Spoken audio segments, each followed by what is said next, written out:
As a guitar player, when we use the word shredding, we're not talking about lettuce or bodybuilding, which the latter I learned was a term when I started using hashtag shredding on Instagram. Dude, you're not built at all. What is this lame post? As a guitar players, when we use that term, we're talking generally about playing very difficult parts on the guitar and usually at very high speeds.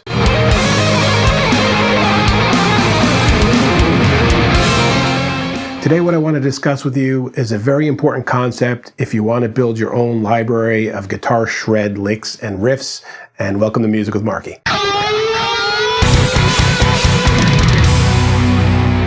Portable guitar licks. What the heck am I talking about? Well, there are two different flavors of guitar licks that you can spend your time learning. See what I did there? Licks, flavors? No? You're not funny. One type of guitar lick that you are learning is something that's pretty much only useful in one place, played in that specific key or in that specific way. If you take maybe the major scale, for instance, that would be a good example. Just your basic 3-note per string. And while that is portable to an extent insofar as if I know, say that was G major, and I transpose it up to A, I'm also playing A major, so it is the same pattern. The entire scale in and of itself is not something that I can mangle up and play in all kinds of different positions and in different ways within the same piece of music that becomes a very reusable type of pattern. What I'm looking to do here and what I want to teach you today is how to build licks that use repeatable patterns that you can then play with any group of note clusters and all different keys, any kind of fingerings all work together because you've taught your hands a specific and portable, reusable pattern that is usable in many different ways. And before I show you that, please consider a like and subscribe to the channel. I'm bringing new lessons at least twice a week. It's lessons and gear reviews and sometimes fresh music, all kinds of different stuff. Anyway, a great example of a portable lick is something like this. Why? Because it's a very repeatable pattern with my right hand, and my left hand just has to play whatever different note groupings and whatever key we're in. So here I'm at the top of the 3-note per string G major scale, and it's an upstroke, and then I have 5 notes, down, up, down, up, down. That mechanic of doing that little wraparound between the two strings works anywhere within the key, in any part of the key. I can play it up here, say if C is the first note, and I'm using the top of what would be the Dorian mode then. And I can use this and play all the way up to the different patterns.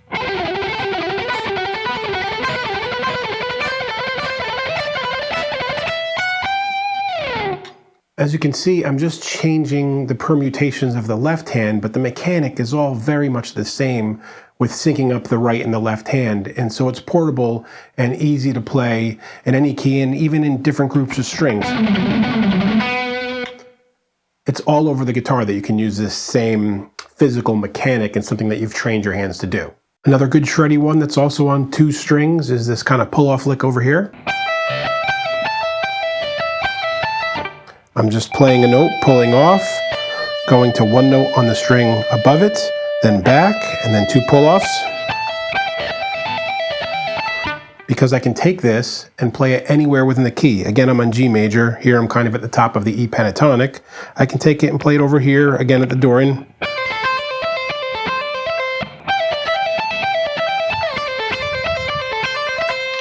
So I can move it all over the place if I want to make an entire part of a lead like that, or just use it wherever I'm at for a piece and then play into a scale or a melody from there. Another example I can think of where you're playing more all the way across the board is this triplet kind of thing. Often played in the blues. I can take that same pentatonic triplet kind of pattern where it's 1, 2, 1, 1 notes, then 2 notes here. That entire concept of just doing that piece across how many ever strings, you can use anywhere in the scale. Completely portable once you have that basic mechanic down. So that's just a few examples of portable licks. I'm hoping that Just going over those quick 3 things gives you the idea to think like that when you're creating licks yourself. Do things where the mechanics are repeatable, movable all over the neck, and build yourself a library of your own versions of portable licks so you come up with something really cool. And what you do come up with, share with me here if you can. I'm always interested in hearing what viewers of my channel are coming up with musically. And if you have any other questions or comments or something you'd like to see me cover further, please leave it in the comment line below. I get back to everybody as soon as I can. And until next time, guys, keep making great music. Hey friends, don't forget to subscribe and turn on notifications. It makes the whole world better.